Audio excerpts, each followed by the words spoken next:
Mañana a las 7:30 de la noche en el Gran Teatro Nacional, hermoso teatro construido en el gobierno aprista, cuando se encuentren los dos equipos técnicos y veamos de una vez cuáles son las propuestas de estos señores para el futuro del país. Pero eso no es todo lo que ha pasado. También Keiko Fujimori, como saben, se fue hasta Junín a buscar a Vladimir Cerrón, porque ahora eso es lo nuevo. Keiko anda pechando a Cerrón permanentemente y lo que ella quiere es buscar a Vladimir. Me parece que hasta esta hora no lo ha encontrado. Ella ha dicho que era una metáfora, pero yo sí estaba esperando que le fuera a tocar la puerta de la casa a Vladimir Cerrón. Sin embargo, mientras ella paseaba por Junín buscando a Vladimir, en Lima, la marcha No a Keiko se está llevando a cabo en esos momentos por la calle del centro. Tenemos aquí algunas de nuestras panelistas que vienen de ahí, pero lo primero que voy a hacer es presentarles a nuestro super panel. No, mentira. Primero les voy a presentar la encuesta que tenemos en las redes sociales.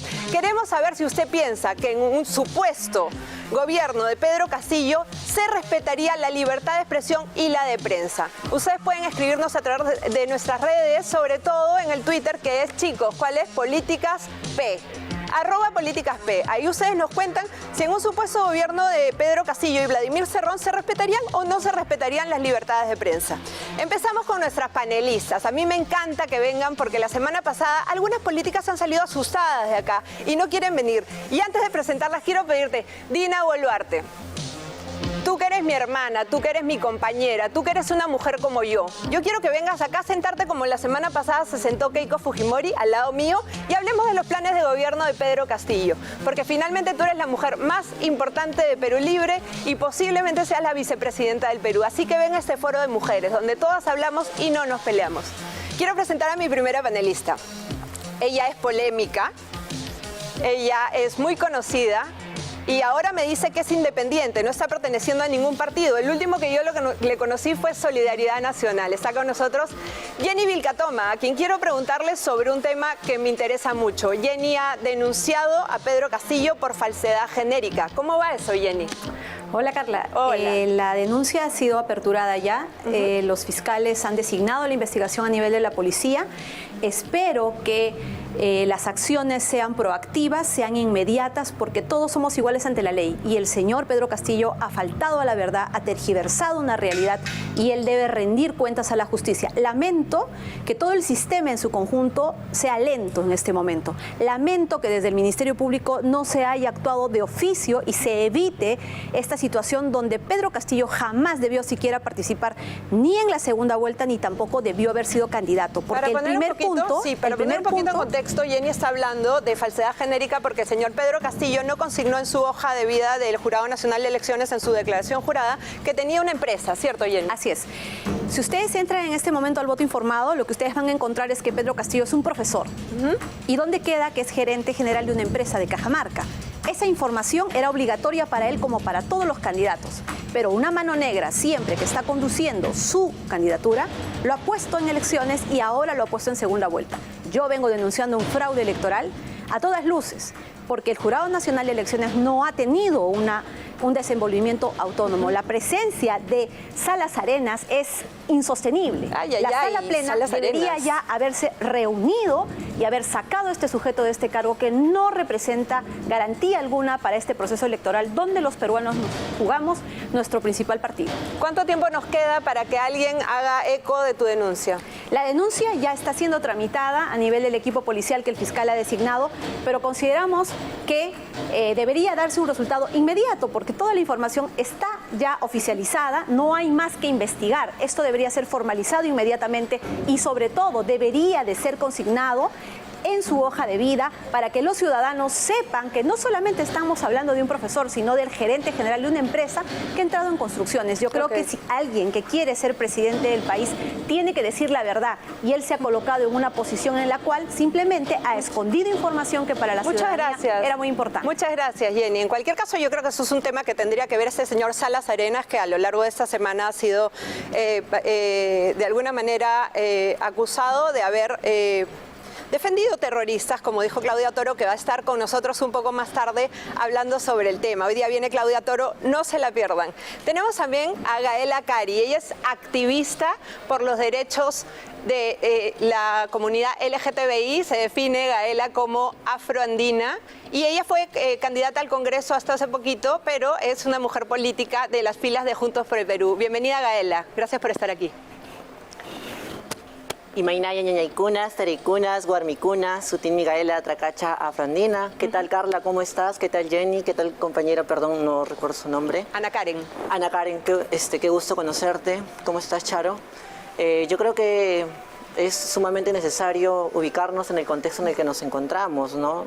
En medio de una crisis, en medio de un contexto sumamente complicado, ¿no? Hoy hay, como tú lo decías, mucha gente en las calles intentando cerrarle el paso al fujimorismo, no por odio, sino por amor al país, porque busca un cambio en este país, ¿no? Porque somos conscientes de que este modelo económico solamente ha generado miseria, pobreza, dolor y explotación, y creo que es sumamente necesario buscar formas para poder acabar con toda esta desigualdad. No es justo que justos paguen por pecadores, no es justo que se golpeen o se persigan a periodistas, no es justo que sean las mujeres las que terminan pagando los platos rotos, no es justo que sigamos expuestos a situaciones de violencia, discriminación, no es justo que continuemos con una economía como la que tenemos en este momento. Me encanta, Gaela, porque estás haciendo una especie de autocrítica con respecto a lo que está haciendo Pedro Castillo golpeando periodistas permanentemente en las calles, ¿no? Y además me gusta mucho que defiendas los derechos de las mujeres, porque sobre todo el señor Pedro Castillo tiene un programa donde no están contemplados los derechos de las mujeres, y no solo no de las mujeres, sino de las minorías LGTBI. En el plan de gobierno, el último que ha presentado Pedro Castillo, este último plan de gobierno de hace como una semana, no sale en ningún momento que él apruebe de ninguna manera cosas en las que tú sí crees, como son el matrimonio LGTBI o la despenalización del aborto y muchísimas otras libertades que ustedes como partido llevaban como bandera y que ahora no están en ningún lado, y sin embargo ustedes se han aliado a este señor que es un poco más conservador que no sé, que Monseñor Cipriani, ¿no?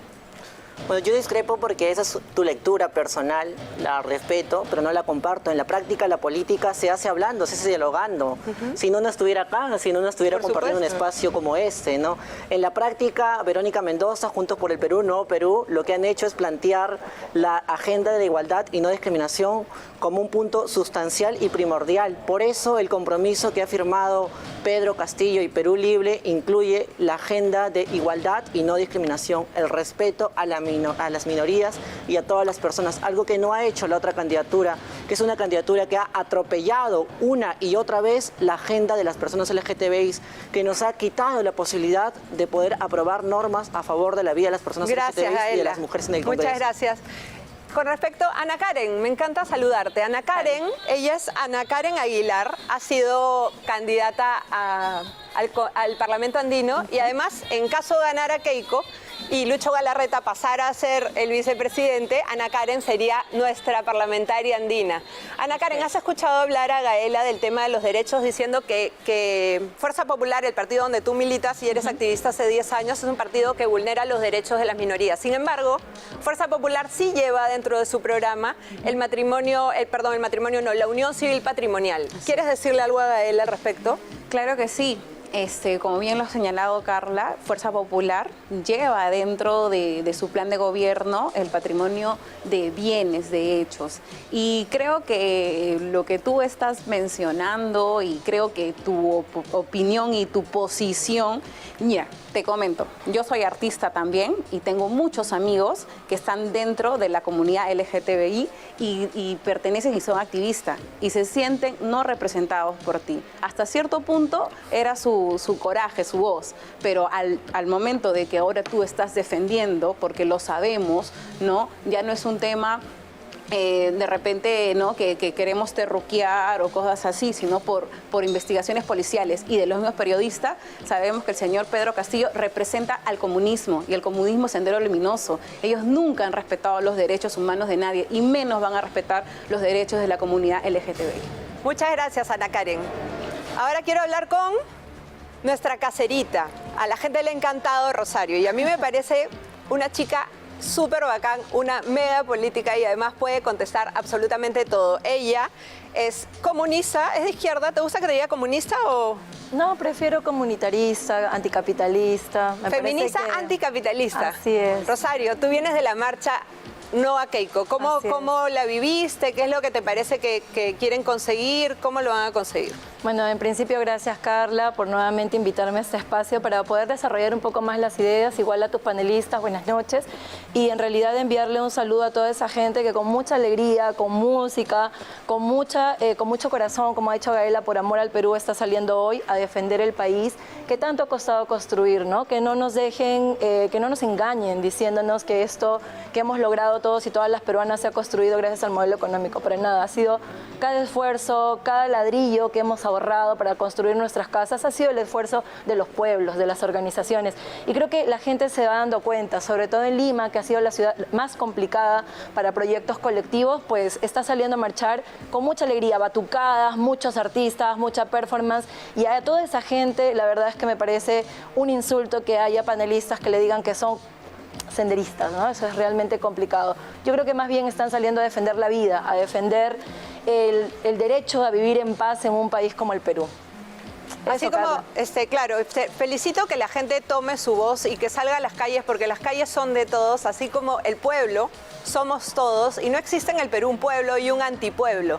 Todos somos el pueblo y que nadie te quite tu derecho a hablar. Y entonces, así como salen los No a Keiko, yo he visto en la semana también centrales sindicalistas no comunistas salir a marchar a la Plaza San Martín. Me da un poco de pena que de repente los medios no cubran todo eso, pero que se sepa que hay muchas personas levantando su voz de un lado y del otro, y que así es la democracia y que así tiene que ser en adelante. Quiero volver un segundito con Jenny Vilcatoma. Jenny, yo te he escuchado decir por ahí que nosotros ya vivimos en una especie de régimen comunista, que no es una novedad lo de que el comunismo va a llegar al Perú. ¿Por qué lo has dicho?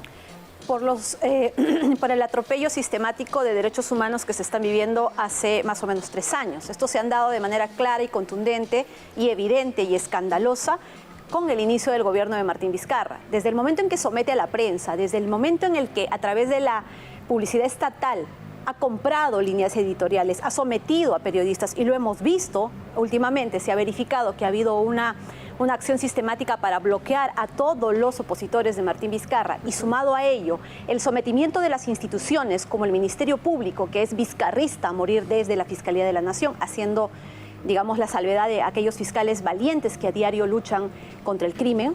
El Poder Judicial, que vemos que también ha sometido su autoridad, su autonomía a los intereses de Martín Vizcarra. Una Defensoría del Pueblo que lamentablemente su defensor no ha realizado un rol correctamente en defensa de estos derechos. Y sin embargo, Asimismo, posiblemente le desactiven la Defensoría apenas llegue Pedro Castillo. la Esa es Defensoría parte- no podría ser desactivada, es una institución que requiere la ciudadanía. Lamentablemente sí, su líder, el que lo encabeza en este momento, no ha desarrollado un rol correcto. Entonces, en suma, cuando tú hablas de sometimiento de instituciones frente a una persona que ha estructurado todo un sistema para gozar de impunidad y que hoy ves a su equipo integrar las filas de Pedro Castillo, quien no ha deslindado en ningún momento sobre los actos de corrupción de Martín Vizcarra en su gestión en Moquegua, en su gestión como presidente, tampoco deslinda del señor Sagasti, viendo Jenny, tanta muerte. Guárdame es un bastante poquito porque preocupante. vamos a ver ahorita un video sobre los equipos técnicos. Vamos. Chicos, ¿dónde está el video? A puertas de las elecciones, tanto Keiko Fujimori como Pedro Castillo presentaron a su equipo técnico y plan de gobierno. Por un lado, Keiko propone como temas principales combatir la pandemia y recuperar la economía del país. Por otro lado, Pedro presentó el llamado Plan de Gobierno al Bicentenario sin corrupción. Además, en su plan, para los primeros 100 días, busca sacar al país de la crisis sanitaria, aunque esta semana lo hemos visto bailar sin mascarilla. Lo más relevante es el equipo técnico, y aunque las comparaciones siempre son odiosas, aquí van algunas. Dina Boluarte versus Luis Galarreta. A la cabeza de Perú Libre está la vicepresidenta Dina Boluarte, quien hizo famosa la frase: la clase media acomodada limeña seguramente dejará de ser la clase media acomodada. Y por el lado de Fuerza Popular, Luis Galarreta, quien misteriosamente dejó de usar su prótesis. Victimización o marketing. Máximo San Román versus Anaí Durán. Fuerza Popular cuenta con Máximo San Román, ingeniero, empresario y político. Enfrentó frontalmente a Alberto Fujimori intentando asumir la presidencia luego del autogolpe. Mientras tanto, Perú Libre cuenta con Anaí Durán, socióloga de izquierda, quien según fuentes periodísticas revelaron que participó en la presentación del libro del emeretista Alberto Gálvez Olaichea y que además tiene un hijo con el terrorista del MRTA, Alejandro Astorga. Carlos Brus versus Juan Pari. El conocido y controvertido Techito Brus ya es parte del equipo de Keiko Fujimori, mientras que el cuestionado expresidente de la Comisión Lava Jato, Juan Pari, acusado por Mauricio Mulder de ocultar información, forma parte de las filas de Perú Libre. Informémonos y seamos conscientes de la importancia que tiene cada equipo técnico. Usted será responsable del futuro del Perú. Este 6 de junio, la decisión está en nuestras manos. Seamos muy conscientes y no dejemos de votar. La decisión, dice esa voz femenina en off, está en nuestras manos. Mañana tenemos que ver entonces el debate de equipos técnicos, porque como saben, no vamos a tener demasiados debates. Es solamente este y el del 30 de mayo donde se van a ver la cara Pedro Castillo y Keiko Fujimori. Y la verdad es que esta es otra preguntita para Salas Arenas. ¿Por qué no nos han dejado ver más a los candidatos? El papel del Jurado Nacional de Elecciones es precisamente hacer que los ciudadanos tengamos más y más información. Sin embargo, yo no sé qué arreglos, qué temas se hayan llevado a cabo, por qué han negociado esto, pero el hecho es que solamente tenemos un debate de equipos técnicos y el debate de presidenciables. Quiero hablar de nuevo con Rosario Grados. Rosario, yo estoy segura de que tú has leído el plan, ¿cómo se llama el plan de gobierno Pedro Castillo? Plan Perú 2021 sin corrupción. Perú 2021 sin corrupción. Tú eres una activista de la educación y de la calidad en la educación. ¿Qué opinas de que Pedro Castillo propugne o quiera que el ingreso a las universidades públicas sea libre, lo que duplicaría la cantidad de estudiantes, pero no tenemos más docentes, no tenemos más infraestructura y también crecen las planillas y además se acaba para siempre la meritocracia y el estándar de calidad de la educación? ¿Qué piensas? Eso es relativamente, no es verdad, ¿no? O sea, yo te hablo porque soy hija ¿Por qué no es verdad? Soy hija de la universidad pública, soy sanmarquina y realmente hace muchos años estamos viviendo un proceso de privatización porque las vacantes no son tan meritocráticas como tú dices, ¿no? Hay un proceso de privatización a través de la propia entidad preuniversitaria, ¿no? Además, creo que habría que recordar que quien hizo de la educación un negocio a través del decreto 882 fue justamente el señor Fujimori. Pero para contestarte respecto de la propuesta, me parece súper interesante que se plantee la posibilidad de que todos y todas las peruanas puedan tener acceso a la universidad y sobre todo que sea pública, gratuita y de calidad. Te digo porque en Argentina nosotros vemos que el acceso a la universidad es abierto y no es que las universidades se abarroten. Hay un proceso en el cual los propios alumnos van entendiendo cómo funciona la universidad y algunos van también optando por procesos técnicos. Entonces yo creo que es un derecho de todos y todas las peruanas que podamos acceder a este tipo de formación, ¿no? Lamentablemente, por ejemplo, te cuento una experiencia. El año 2005 que yo ingresé a San Marcos, breve. Rapidito, el 2005 yo ingresé a San Marcos, postulaban 50.000 alumnos. Solamente ingresamos 5.000. Te pregunto, ¿qué pasa con esos 45.000? Terminan en universidades que realmente son un negocio. Universidades que ahora, cuyos dueños están apoyando casualmente a la señora acá, ¿no? Entonces, creo que la universidad y la educación en general tiene que ser una prioridad de un país como el Perú. Un país que tiene que aspirar a crecer, no solo económicamente, sino también en acceso a derechos. Ana Karen, ¿a ti te parece, por ejemplo, eliminar toda la posibilidad de meritocracia y hacer que la gente, sin ningún esfuerzo, entre a las universidades con las puertas abiertas y que de ahí el Estado tenga que sacar plata, quién sabe de dónde, para que el que no estudió, para el que no tiene un estándar de calidad, para que el que no dio exámenes pueda estudiar, así de simple, como que además finalmente a ti, que sí estudiaste, te bajan el estándar de calidad? Y sobre todo me interesa que opines, porque esto viene de un señor que se supone que es un docente que es incapaz de ser evaluado, conocido a nivel nacional por ser el docente que además se escapa de las evaluaciones y que es capaz además de generar violencia en las calles para que no lo evalúen nunca y nunca pasar un estándar de calidad. ¿Cuál es su opinión? Mira, mi opinión es la siguiente. Mi mamá es docente. Tengo mi hermana, mi familia, yo somos también personas que hemos sido formados en una universidad. Y bueno, creo que sigue siendo más los desviste, como se dice, ¿no?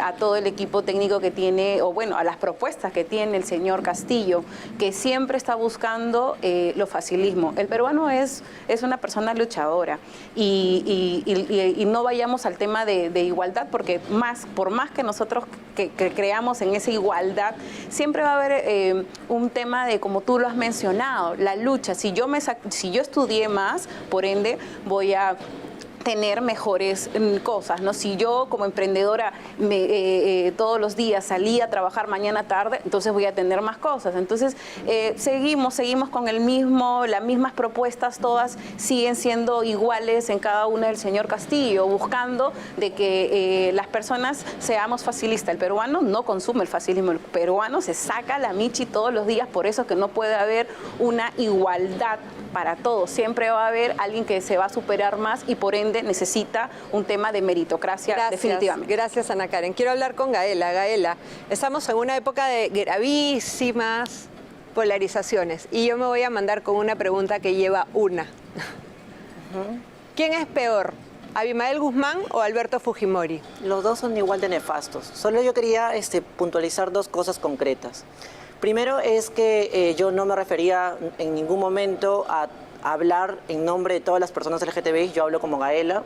En ningún momento yo me he referido a los amigos de Ana Karen, que seguro creen que la lucha por los derechos de las personas LGTBI se termina en el reconocimiento patrimonial. No, mi lucha es feminista, socialista y de izquierda. Y desde ahí yo consigo que el reconocimiento de los derechos de las personas LGTBI no solamente termina en el matrimonio igualitario, en la ley de identidad de género, sino pasa por una educación gratuita, de calidad. ¡Qué horrible que se tenga que pedir más presupuesto para garantizar la educación a toda la ciudadanía!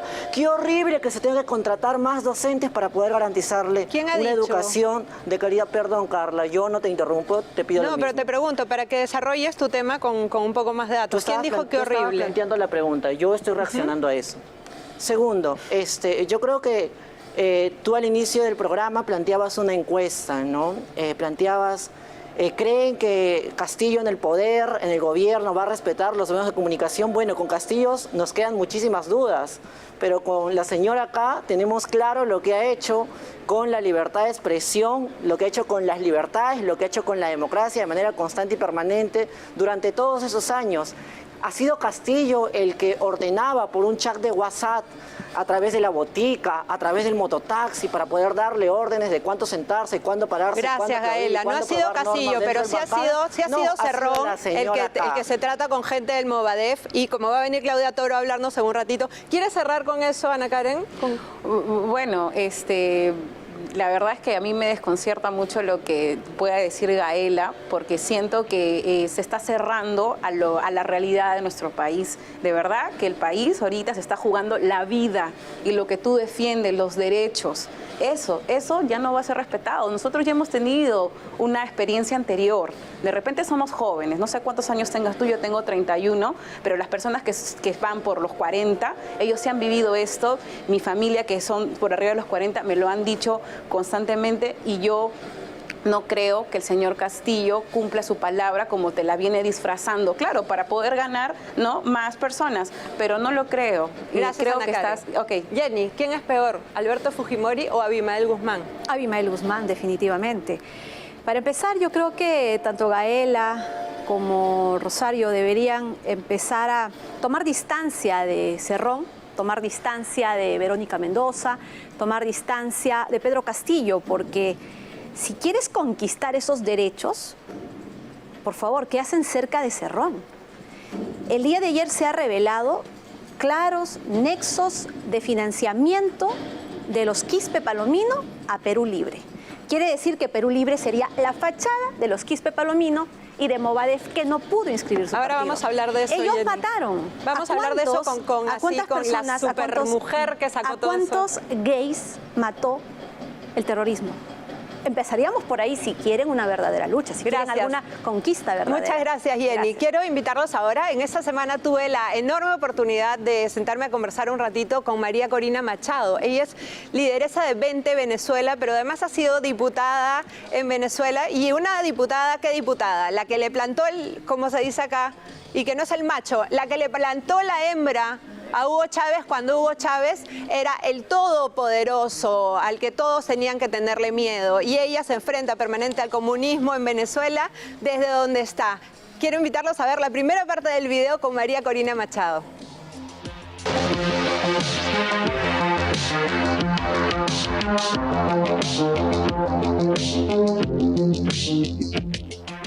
Estamos con María Corina Machado hoy día. Ella es una política venezolana del partido Vente Venezuela. Además, María Corina es la más grande opositora al régimen de Maduro y es una de las mujeres políticas más influyentes del mundo. María Corina, es una alegría tenerte con nosotras.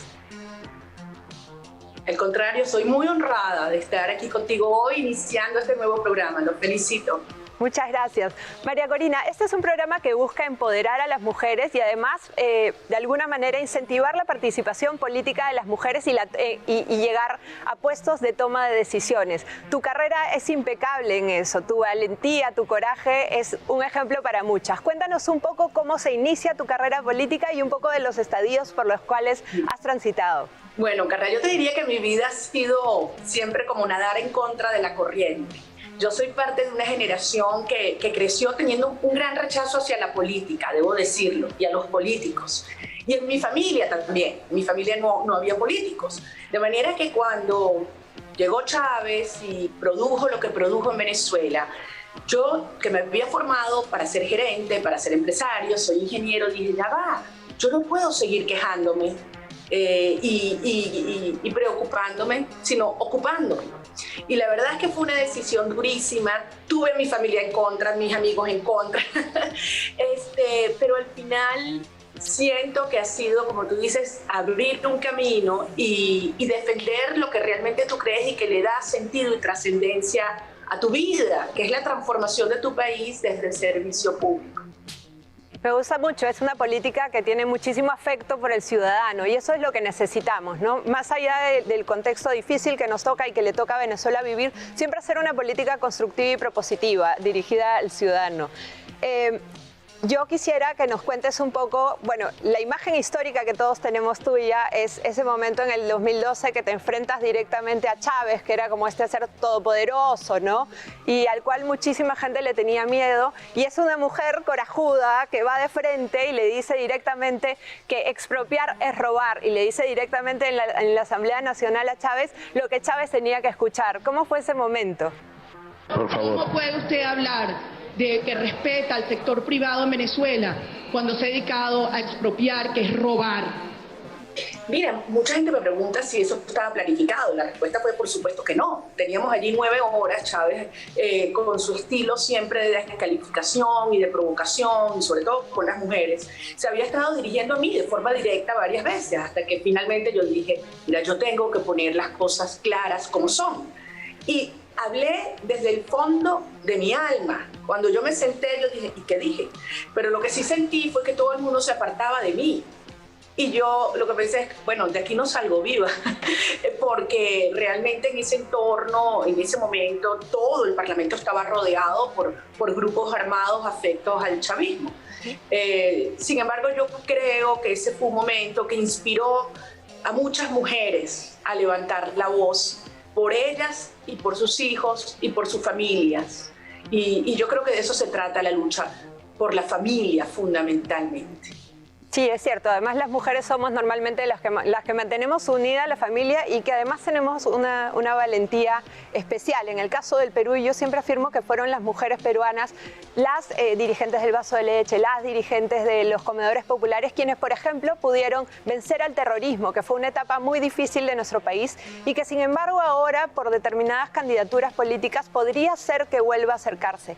En este momento estamos nosotros a puertas de una elección que se va a llevar a cabo el 6 de junio, donde hay una candidata que representa un partido que es una opción democrática y hay un candidato que además, ahora que hablabas de Chávez y su machismo, es bastante machista y el líder de su partido también es bastante machista y hay mucha denostación por las mujeres y ellos representan a una alternativa comunista. Para mí es muy importante hablar contigo porque en tu país se vive una situación terrible de pobreza, de persecución y quería yo que le cuentes a los peruanos cómo se vive en Venezuela a 23 años de la revolución bolivariana. ¿Cómo es que se vive en Venezuela ahora? Sí, Carla, yo quiero insistir en este punto. El 6 de junio creo que el Perú está decidiendo su destino y el de por muchas generaciones. Creo que es realmente un momento que exige una enorme conciencia de cada ciudadano. Hace efectivamente 23 años, ante las alertas mundiales, nosotros decíamos Venezuela no es Cuba, esto no nos va a pasar. Hoy en día Venezuela está peor que Cuba. Hoy en día en Venezuela el 96% de la población vive en pobreza. Hoy en día en Venezuela los jóvenes y las mujeres jóvenes huyen en pequeños barcos que naufragan hacia Trinidad. Hoy en día el hambre es tan extremo que voy a decir algo que como madre me conmueve, y es que el suicidio infantil se está exponencialmente creciendo en nuestro país. Imagínate el dolor que puede sentir una familia y un niño para llegar a ese extremo. Eso es lo que ha hecho el comunismo y el crimen del modelo de esta pseudo revolución bolivariana, chavista, comunista, que tiene una dimensión criminal y que ya tiene los tentáculos actuando en varios países de América Latina, en Chile, en Colombia y desde luego en Perú. Y por eso es que tú ves a todos estos actores, desde Evo, pasando por el señor Pablo Iglesias, el señor Samper, el señor Zapatero, el señor Maduro, por supuesto, apoyando una de las opciones, que es lo que ellos necesitan para continuar expandiendo esta dinámica criminal.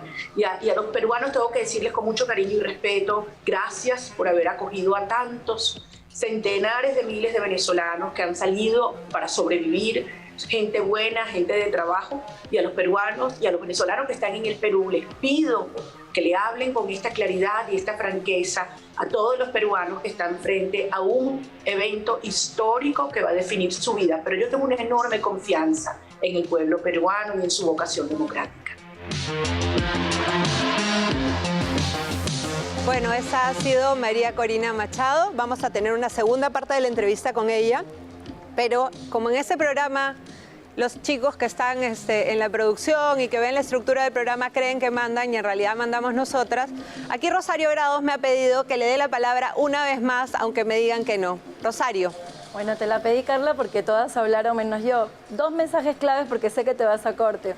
Quiero decirle a todos esos miles de jóvenes compañeros que no alcanzaron una vacante en San Marcos, en la Villarreal, ¿no? Que bueno, que se dejen de flojear, según algunas señoras aquí sentadas en el panel. No es lo mismo, yo sé, compañeros, lo que nos toca estudiar, trabajar, y sé que son súper ustedes inteligentes, son súper chamberos, y que esas políticas de discriminación y odio no van a calar en un gobierno donde realmente las cuestiones sean democráticas. Segundo, a mí me preocupa mucho, Carla, la memoria selectiva de algunos personajes políticos, ¿no? Que además han ido de tienda en tienda política, pero no se acuerdan de que los vínculos del narcotráfico son del fujimorismo, y nos acordaremos del señor Vaticano, el señor Peña Herrera, y nos acordaremos del señor Joaquín Ramírez también, ¿no? Entonces no hay que olvidar que también además es el fujimorismo quien fue el que le dio las armas, las AKMs a las FARC. Entonces, la memoria que no sea selectiva. Gracias, ¿no? Cuando hablamos Rosario. de política. Gracias. Sí, hablando de los Quispe Palomino, ahora hablamos de Vaticano. Miren, me paro en medio del programa. ¿Qué es esto? Me estaba acercando al panetón porque se asustaron todos. Me paré y todo el mundo saltó. No va a pasar nada, no nos vamos a golpear. Solamente quería mostrarles esto, el panetón Santa Clara, que nos acompaña esta semana y todas las semanas. A mí me dicen que lea un papel, pero les voy a dar una idea en vez de leer un papel. A veces los sabores nos llevan de regreso a la casa. No hay un momento del año para comer un panetón y sentir que estamos en casa. Ahora que tenemos que estar separados, agarra un panetón Santa Clara y mándaselo a la persona que tú quieres. Y van a estar de nuevo juntos y van a estar de nuevo en casa. Busca maneras creativas de querer a los tuyos. Llévales un panetón Santa Clara que está increíble y está en las mejores tiendas. ¿Ahora qué? ¿Vamos a ir a un corte? Nos vamos a un corte y volvemos con más políticas.